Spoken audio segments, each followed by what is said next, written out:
You're listening to the voice of Nassau Community College, 90.3 WHPC. My name is Bill McIntyre, and it's time for this week's Long Island News, the news show that talks to newsmakers from Nassau and Suffolk County that matter to Long Island and Long Islanders like you. So each week, we'll have a conversation about issues that affect all of us. I live on Long Island, and just like you, I want to know more about where my tax dollars are going, and I want to know more about the people making the big decisions that affect all of us, which is what the show is all about. Well, today we're going to talk about something that I know I've been thinking about a lot, inflation and the rising costs of just about everything. Well, pretty soon it may cost you just to breathe fresh air at this point. To drive this point home, I'm happy to invite today's guest, Beth Whitehouse, parenting and kids reporter over at Newsday and Newsday.com, to talk about one particular area where prices are rising, school supplies, and just in time for the kids to go back to school. Well, Beth, welcome to this week's Long Island News. Thank you. It's nice to be here. Well, thanks for joining us and taking some time out. School supplies was the thing that was on the, but the latest story yesterday was, to add insult to injury, so to speak, even the cost of luncheon meat has gone appreciably up. So, and we had a discussion here at the radio station, real quick talk on, I don't understand why school lunch isn't free. Well, that's a good question. Right? So I just like to put those things out there. I have such a hard time talking about back to school when I'm still clinging to every second of summer. And it's nice out and you're like, do we really have to think about this? So I'm dragged kicking and screaming into the back to school season. Right. Yeah. And this year the news is, it's not horrible, but prices are up, which is always something parents don't want to see. Mm-hmm. And also, so I have a quiz for you. It is back to school, so, Okay, I'll give it a shot. Probably been, it's probably not going to be hard to answer, but... Well, I'm not the brightest bulb in the box here, so... What is the second largest retail spending event for parents behind the holiday season? I'd say going back to school. Well, yeah, back to school. Back to school is the second biggest spending event for parents behind the holiday, according to a Deloitte survey. And so this year, 3 in 5 parents are concerned about the higher prices. But it's our kids, right? So when it's our kids, we find ways to make it work. So people are finding ways to get what they need. According to these surveys, and it's a little difficult to be exact in the surveys because they're surveying families. You don't know if they have 1 kid, 3 kids, 5 kids, but there is an average that the surveys have said this year. And between a couple that I've seen, parents are spending between $660 and $860 on back to school. And that doesn't include the luncheon meat. Wow. It's on clothing, accessories, school supplies, technology, etc. So I can break it down for you a little more if you want to know where all the money's going. Yeah, I'm stunned because I'm pretty sure when I went back, even, 3rd grade, 4th grade, the price tag was nothing like that. And I may have gotten a new pair of school shoes and a couple of new pairs of pants. And, some number 2 pencils. Well, and went to school, right? I think the paper and the pencils, we really didn't even, it wasn't, you had to have those. You didn't I don't remember. Maybe my parents did it, but I don't remember having the whole school list with like this many folders and 2 boxes of tissues and 18 pens and wet wipes. And I just remember the brown paper bag that you used to make your book cover yourself. We used the shopping bag. Right. And you know what? We loved it. We're dating ourselves horribly. Because we could do. And you got to decorate it. You wrote your little heart with, Beth and whoever your crush was that year. I had a whole year to doodle on that empty space that was left on that book. And when it was done and the school year was over, you unwrap, and there was your whole history. You could kind of remember where you were.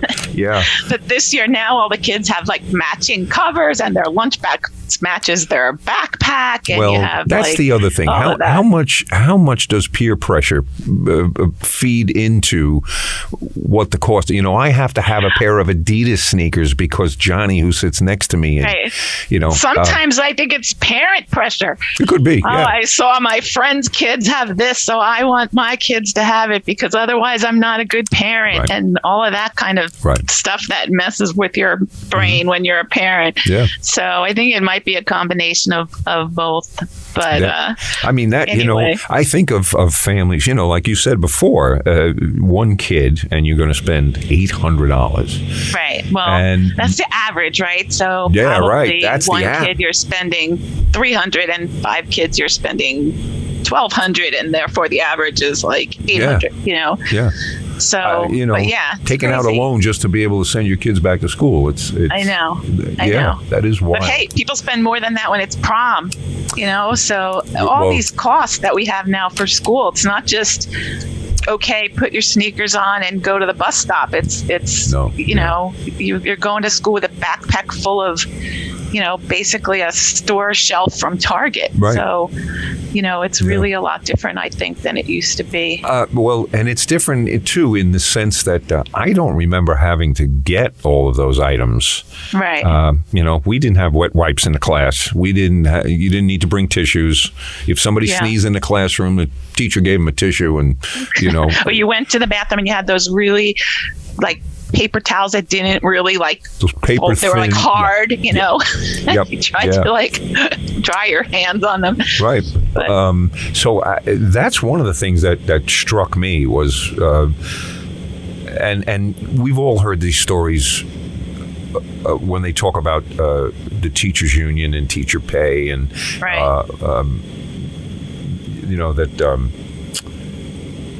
I lost my thought there.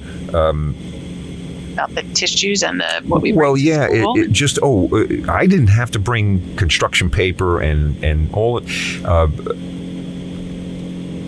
We didn't have to pay for the supplies. I mean, I brought a notebook for each class, maybe, and a bunch of number 2 pencils and my favorite pen, and I was good to go. I'm sure you could have a whole other show with the teachers who could explain all that.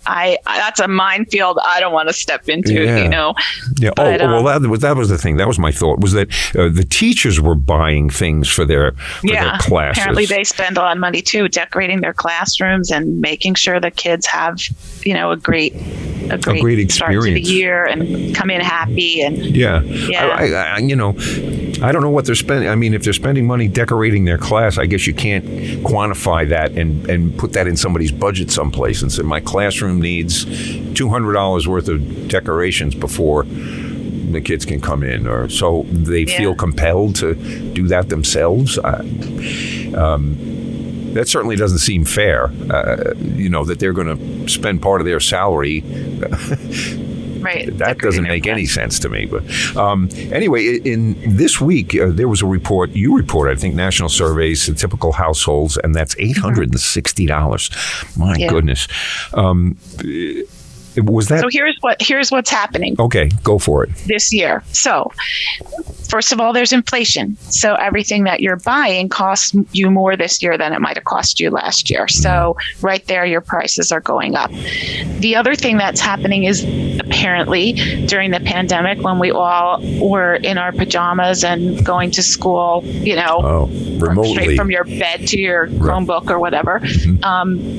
Clothing wasn't as big of a deal, and now people are replenishing their clothing, and so that's a lot of spending this year that maybe didn't happen in the last couple of years. And spending on tech actually went down, probably because it went so high up during the pandemic when everybody was getting their kids computers and everything. And in some of those cases, the schools were supplying some of those computers.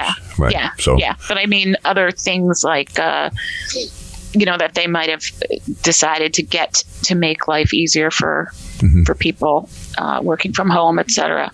So another factor that this is just interesting, it doesn't really have to do with spending, but because there was so much shopping online during the pandemic, apparently this year the shopping in stores has gone up. People are going back to shopping in person. And so the percentage of your money that you're spending in the store has actually gone up, and the percentage of money that people are spending to buy school supplies online has gone down. Interesting. Not enormously, but and it's still, the online shopping is still higher than it was before the pandemic. But as a percentage of your shopping, the what people are doing online has gone down compared to what they're doing in stores. Mm-hmm. And some of that may be because they want to, parents are buying more clothing than they want their kids to try it on, see what it looks like, and that you can really only do in person. Yeah, that's always the advantage. Yeah. Yeah. A lot of people go to the store just to see the item, and then they go home and go online, especially if they can get it cheaper. Although one of the parents of high school kids told me that what they were doing was her son was looking for what he liked online and seeing what stores it was in, and then they went to the store to shop for it. So that cut down their wandering around or whatever. So he kind of knew what he wanted. Plus, a big thing was to go through. People are saying, going through, I guess people did this every year, going through your kid's closet and seeing what still fits, what do you need, what do you really have to get, so that you're not just wandering into the store and buying willy-nilly. You're knowing, I'd like to get, one sweatshirt and they need a new coat and the backpack is ripped and that kind of thing. So another trend that seems to be happening, and I know it started a while ago, because even when my son, who's now 26, was in school, it was starting to happen with the PTA, is that schools are providing, you get this back to school list, or you used to, or some schools still do. It's like you get it the end of August. So you're running around crazy everywhere trying to get a green folder for social studies and a red folder for math and all the exact things that your kid's teacher exactly wants you to have.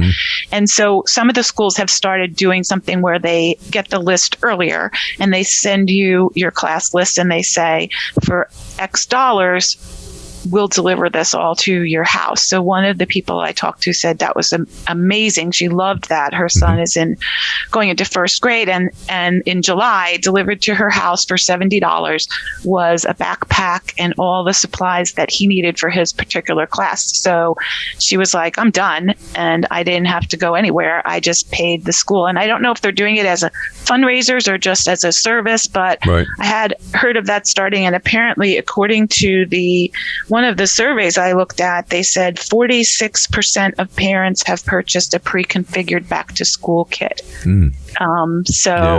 That is something that helps parents, at least with the supply part. When I first heard that, because I did hear about somebody had gotten a pre-packaged. I think the reticence to do that initially was because they weren't always sure that the teacher that kid was going to go into class with was in on what they put in the supply box. Well, I think the schools got it from the teachers instead of waiting. So now they're getting the school list earlier. They know what class your child is assigned to. They can just put that together and send it to you. Well, one person I saw posting online said she thought that the price was too high that their school was charging, but the woman I talked to said she thought it was $70, and she said I would have spent $100. She thinks in the store. So that and the convenience of just not. I mean, if you have three kids and you have to figure out for each kid, what do you have to get? You have to go to different stores. That's really you can be at the mercy of impulse buys when you bring 3 children into a store that has a lot of screaming goodies. Impulse buys. So you might have gotten away good for $70. Where if you actually went to the school shopping, that's my advice. Don't bring them with you. I mean, you have to with the clothing, but don't bring them to the store. And then they got to buy them dinner on the way. Got to buy them dinner on the way home. Right. Got, just candy on the aisle when you're checking out. But they also, but then they also want to pick, right? They want their Spider-Man lunchbox, or they want, whatever superhero on their. Well, it's kind of weird though when you think about it. If everybody got the prepackaged deal, right? You would go into a classroom and you would see the exact same thing 30 times. Yeah, that's true. So there's no individuality. Why don't we just wear school uniforms? We should get back I wonder to what that. that's like, right? You have Everybody has a backpack is yours. A brown backpack, and they all have that.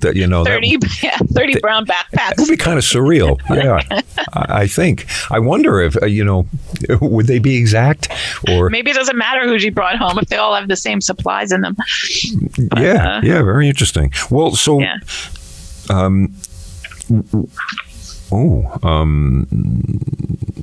So do you want my hints for saving money? Yeah, well, I was going to ask you, some of the people that you spoke to, some of the business owners were trying to help consumers.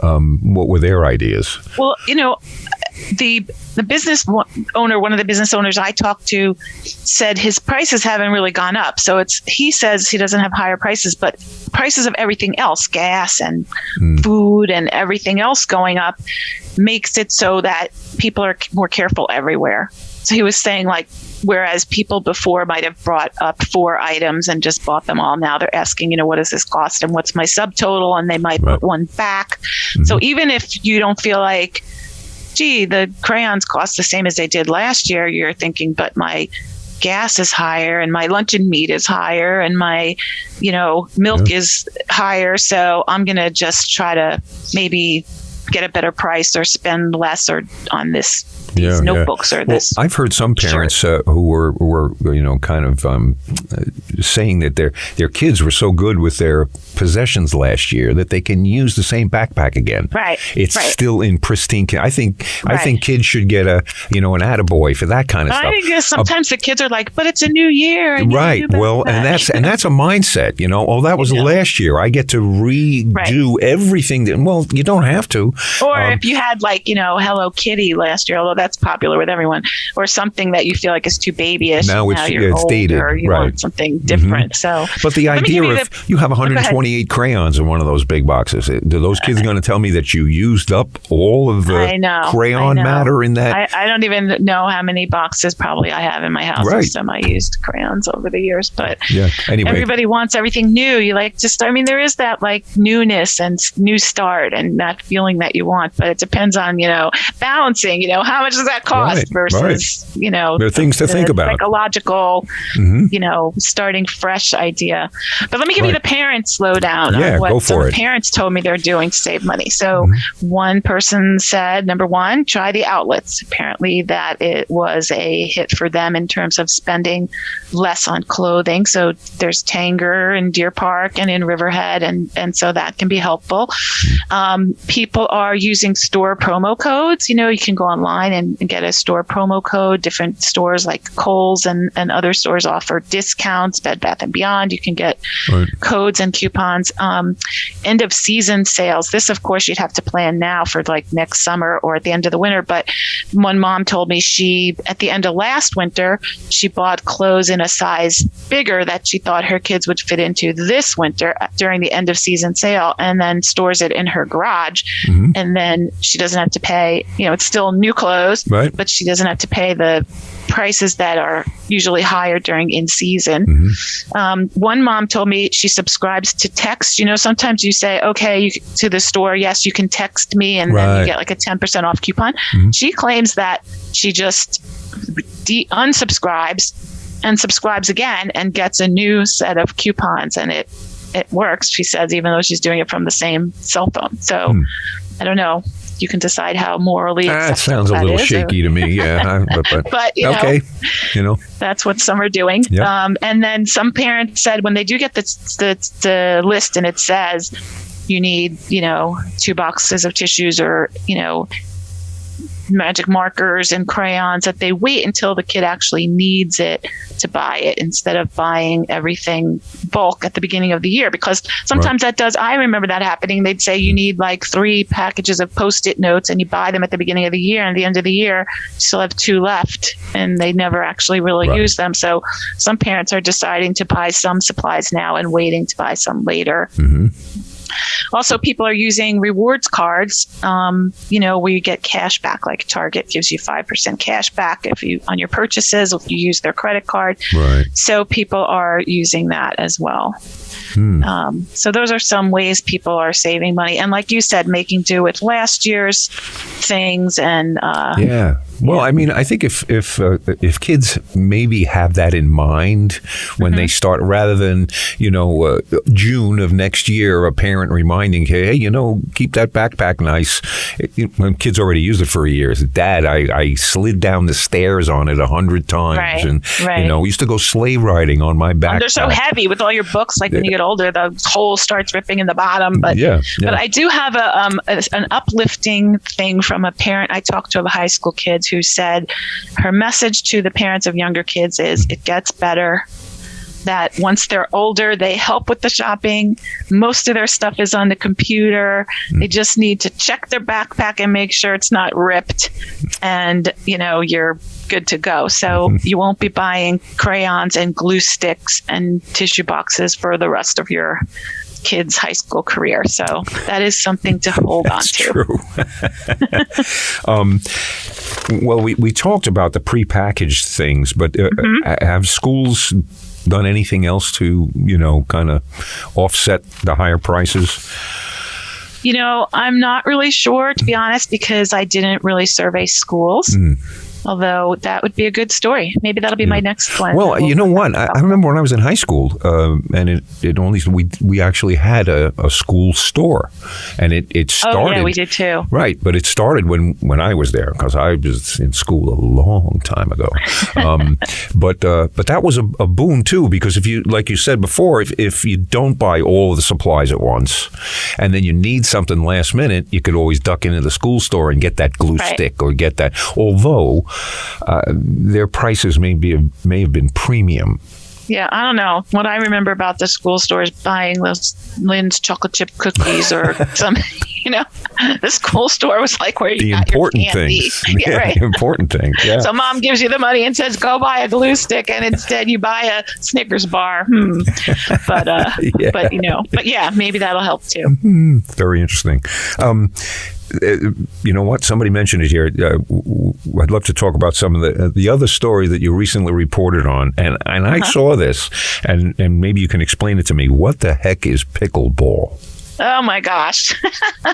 Yes, I did do a story about how pickleball, which really was huge and started among the senior citizen retiree crowd, playing a sport that wasn't as strenuous maybe as tennis, but just as fun, has now trickled down to the kids. Okay. So pickleball is a combination of several sports.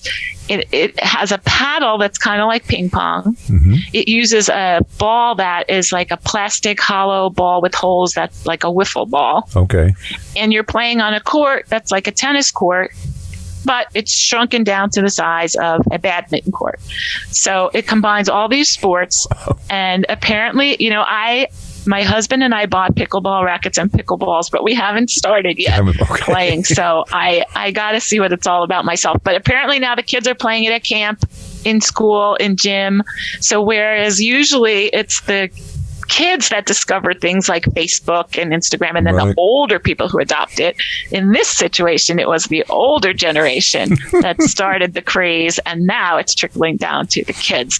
And towns and stuff are starting to offer pickleball classes, and indoor pickleball places are opening. A few are opening this fall, and around Long Island, and they plan to offer kids pickleball lessons and leagues. So that's great. So there is something new under the sun. Look at that. Yes, there Look is. at that. Pickleball. I mean, when I first saw the printing on I was, what? Is this because the name is so funny, right? So I guess if it was called jump ball or, or senior citizen ball or whatever. No, it certainly it wouldn't catch on. Yeah, I think it was a business. I think it was a business major that thought of that, because I think he would know that would grab somebody's attention. Yeah. And there was another story that you reported about too, the Nunley's Carousel. You are like my biggest fan. Thank you. Nunley's Carousel reopened after the 2 years closed during the pandemic. Right. Yeah, so it's over. It's being run by the Long Island Children's Museum now instead of the Cradle of Aviation, which used to run it. It's more in line with the Children's Museum's kind of, kids and fun and learning and all that. So the museum is planning some complimentary programming to go with the carousel. And then the carousel is reopened, and you can ride on the horses and try to grab the gold gold the gold ring that gives you the chance to have a free ride, and look at all the, it's really beautiful too for, parents to see, because there's a lot of paintings on it of like historic Long Island locations. And I remember the Nunley's Carousel when it was in its original location. People say that to me, people who are older, they're like, oh, I went with my parents and, I loved it. And so now it's continuing with this newest generation, and another thing that's opened up. It's been enshrined. And it should, it's that's real Americana. Yeah. Even though I'm sure that most of the horses and those things were made in European countries by artisans who knew how to do wood carving and, and then they were shipped over here. But some of those... and, they have they have little animals carved into the horses, and so you can find like hidden, other... Well, I've read in the past at time, that some of those they're actually artifacts, and they go up for sale at auctions, and some of those demand quite a bit of money. Yeah. Because somebody wants one of those horses in their living room, or Right. Say, okay. Beautiful. Yeah. And there's one lion. That's kind of cool. The Carousel has one lion, and there's also Billy Joel's horse. Apparently, Billy Joel, I think they said he picked it himself, and he was, they had this like Pennies for Ponies campaign a long time ago to restore the Carousel. So you could go on and, if you're a grown up and you're like, well, something different, you can ride the lion or ride Billy Joel's horse. Yeah. Well, I don't know if the people, people on Long Island certainly remember it, the 110 drive-in. And as a family outing, we used to get in the car in our pajamas and go into the movie theater. Too. And during the intermission of the theater, you would get out of the car and walk over and go on the rides. And the Carousel was the big draw. Yeah. And that was great memories. And I don't know that things like that are still happening, Well, there are drive-ins, but they're like sort of makeshift, I just saw that there was one, I think at Sands Point, they just put a screen up. But it's not the same as when you took that little speaker thing and hung it on your window and, and you're in the station wagon and with your family. But invariably at every movie, someone would drive away without taking that box off of there. It gets ripped out of the thing. Exactly. Yeah. So I'll be watching Newsday for more of your stories. It's interesting stuff. I love it. Yeah, I really like it. And good to know. The school thing, I don't know. Sometimes we've just gone too far with everything. I think I don't think teachers should be paying for things for kids in their classrooms. That's not fair. I don't know why everybody doesn't get lunch in school. They can't be making that much money selling lunches. And sadly, that could make all the difference for a lot of people. Being able to be well fed while you learn stuff. In any event, I thank you for spending your time with us and it was really fun telling this interesting stuff. And again, you have to promise to come back sometime so we can talk again on. Anytime. Okay. Anytime you want me to come back. I always love talking about families and things to do on Long Island with your kids and how to make life here better, more fun, and in this case, less expensive. There you go. Well, we've been talking with Beth Whitehouse, parenting and kids reporter over at Newsday and Newsday.com. The clock on the wall says it's time for this week's Long Island News to move on out of here. We thank you for joining us and remind you can catch this week's Long Island News every Friday at 3 o'clock right here on the station that helps you communicate. 90.3 WHPC.